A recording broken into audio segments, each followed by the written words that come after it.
Some places don't look dangerous. They don't look haunted. They don't look like anything out of the ordinary. But certain locations carry a history that lingers long after the people connected to it are gone. And sometimes, when night falls, that history feels closer than it should. Tonight we're exploring 3 eerie and haunted locations in Alabama. Each one is real. Each one has documented history, and each one has built a reputation over time that refuses to fade. You don't have to believe in ghosts to find these unsettling. Sometimes the atmosphere alone is enough. Let's begin.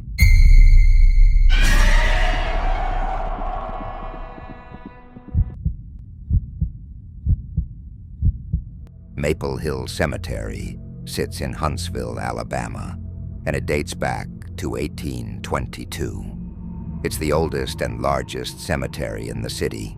Thousands of graves stretch across its rolling hills, marking nearly 2 centuries of local history. Inside the cemetery grounds is something that catches most visitors off guard. A playground? It's not abandoned. It's not hidden. It's a small park area with swings, slides, and climbing bars, sitting just beyond rows of headstones. During the day, it looks completely normal. Families visit, children play, joggers pass by. Sunlight filters through tall trees, and the entire place feels calm. But once the sun sets, the playground becomes the center of local legend. For years, residents have referred to it as the Dead Children's Playground. The name likely comes from the fact that Maple Hill contains many child graves, especially from periods in the 1800s and early 1900s when disease outbreaks devastated families. While the cemetery does not officially connect the playground to specific burials, the setting alone is enough to unsettle people. What makes the location famous, though, isn't just its appearance, it's the reports. One of the most common claims is that the swings begin moving on their own after dark. Not in a chaotic way, not violently, just a slow, steady back-and-forth motion, as if someone invisible is gently pushing them. A Huntsville resident once described visiting the playground around midnight out of curiosity. He had heard the stories and wanted to see if they were exaggerated. When he arrived, everything was still. The air was quiet. There was no noticeable wind. The leaves on the surrounding trees weren't moving. He stood near the swing set for about 10 minutes before anything happened. Then one swing began to move.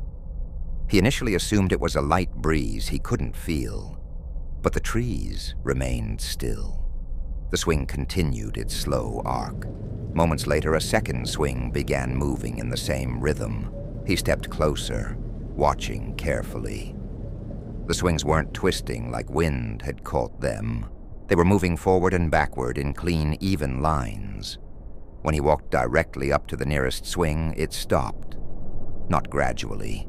It stopped completely. The second swing stopped moments later. He later said what unsettled him most wasn't the movement, it was the temperature. He described a noticeable drop in air temperature around the swing set compared to the pathway leading into the cemetery. Another group of visitors reported hearing what sounded like quick footsteps on gravel behind them while standing near the playground at night. When they turned around, no one was there. Some claimed to hear faint laughter echoing across the cemetery after midnight. It's never loud enough to clearly identify. It's more like a distant sound carried through trees. Police have reportedly responded to calls over the years about children playing in the cemetery late at night, only to arrive and find the area completely empty. Skeptics argue that wind currents can be unpredictable. Sound can travel strangely at night. The mind fills in gaps when a place already feels eerie, and those are reasonable explanations. But what keeps the legend alive is consistency. Different visitors, different years, similar reports, swings moving when there's no visible wind, sudden cold spots, footsteps, the feeling of being watched. Even those who don't believe in anything paranormal admit the atmosphere shifts after dark. Standing in a playground surrounded by graves, with no one else around, changes how you interpret small movements. Whether something unexplained is happening or not, the playground's reputation has lasted for decades, and most locals will tell you the same thing. It's peaceful during the day, but they wouldn't stay there after midnight.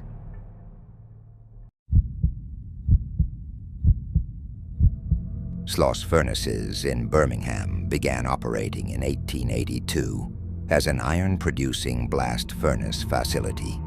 For nearly 90 years, it was a major part of the city's industrial growth. Working conditions during that era were brutal. The heat was intense, machinery was dangerous, and accidents were not uncommon. Historical records confirm multiple worker fatalities occurred at the site over the decades. The furnaces shut down in 1971 and were eventually preserved as a National Historic Landmark. Today, Sloss is open for tours and events. It stands as a reminder of Birmingham's industrial past. But once operations stopped, reports of strange activity began to surface. Security guards working overnight shifts described hearing footsteps echoing along metal catwalks when no one else was present. Some reported hearing metallic banging deep inside the structure, long after all machinery had been shut down. One former guard described walking along a platform near one of the furnaces when he felt what he described as a shove from behind. Not strong enough to knock him down, but strong enough to move him forward unexpectedly. He turned around immediately. No one was there. Security cameras showed no movement behind him at the time. Another guard reported hearing what sounded like someone running across a metal walkway above him. When he climbed the stairs to investigate, the walkway was empty. Dust on the surface showed no footprints. Visitors attending nighttime events have reported sudden cold drafts in enclosed areas where wind should not be present. Paranormal investigation groups have conducted overnight sessions inside Sloss. Some claim to have recorded unexplained audio responses during electronic voice phenomenon sessions. Skeptics point out that old industrial structures naturally produce sounds. Metal expands and contracts with temperature changes. Beams shift. Echoes bounce unpredictably through large open spaces. All of that is true. But what makes Sloss unsettling is the scale of it. The furnaces tower overhead like giant skeletal structures. Metal staircases creak under normal weight. Dark corridors stretch out with minimal lighting. Even during the day, parts of the site feel enclosed and heavy. At night, when the tours are over and the property is quiet, every sound seems amplified. One employee who worked events at Sloss described closing up late at night after a concert. The crowd had left. The lights were dimmed. Only emergency lighting remained active. As he walked through one of the building's locking doors, he heard what sounded like whispering. Not loud enough to distinguish words, but clear enough to recognize as voices. He stopped walking. The whispering stopped. He continued walking. It started again. He assumed someone was still inside the structure and called out that the building was closing. No response. He searched the area. No one was there. He later described the experience not as terrifying, but deeply uncomfortable, like the building itself was reacting to his movement. Over the years, Sloss Furnaces has consistently appeared on lists of America's most haunted industrial locations. Whether the reports are the result of atmosphere, history, or something else entirely, the reputation remains. The documented accidents, the dangerous working conditions, and the decades of intense labor add weight to the location.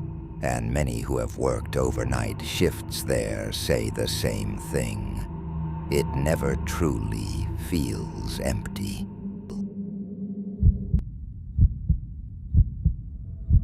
Built in 1837, the Drish House stands as one of Tuscaloosa's most well-known historic homes. Constructed by Dr. John R. Drish, a physician and landowner, the mansion features tall white columns, expansive porches, and a tower rising above the main structure. Dr. Drish died in 1867. His life and death are historically documented. Over time, the house changed ownership multiple times and eventually served as a school and later as an event venue. But long before it became a wedding location, stories began circulating about strange occurrences inside the home. One long-standing legend involves mysterious lights appearing in the tower room late at night. Residents and passers-by have claimed to see a faint glow in the upper window, even when the house was reportedly unoccupied. There is no verified documentation proving the source of those lights, but the story persisted for decades. In more recent years, employees working events at the house have reported unsettling experiences. One staff member described closing up after a wedding reception when she heard what sounded like slow footsteps in the upstairs hallway. The building was supposed to be empty except for her and one other employee downstairs. The footsteps continued for several seconds before stopping abruptly. When she checked the hallway, no one was there. Another employee reported hearing the front door slam shut while she was upstairs. She rushed downstairs expecting to see someone entering or leaving. The door was closed. Security footage later showed no movement at the entrance. Some workers have described sudden cold spots concentrated near the tower staircase. Others report doors opening slightly after being shut firmly. The house itself is nearly 2 centuries old. Old buildings make noise. Wood expands and contracts. Drafts move unpredictably through older structures. But what keeps the Drish House on haunted location lists isn't a single dramatic event. It's repetition. Over the years, different individuals have described similar sensations. Footsteps in empty hallways, doors moving, lights appearing in the tower, the feeling of being watched while alone inside. One former employee explained that during daytime events, the house felt warm and welcoming. But once the sun set and the guests left, the atmosphere shifted. The silence felt heavier. Every small sound carried through the halls. And even when the building was empty, it felt occupied. Whether the cause is psychological suggestion, environmental factors, or something less easily explained, the Drish House remains one of Alabama's most talked about historic properties. And even today, many locals hesitate to visit it alone after dark. Some places are historic, some are tragic, and some carry stories that refuse to fade. From a playground surrounded by graves, to towering furnaces with documented worker deaths, to a mansion that has stood for nearly 2 centuries. Each location is real. Each history is documented. The unexplained parts, those are up to you. If you want more real, disturbing stories from across the country, subscribe. Because this series is just beginning, and some shadows feel heavier after dark.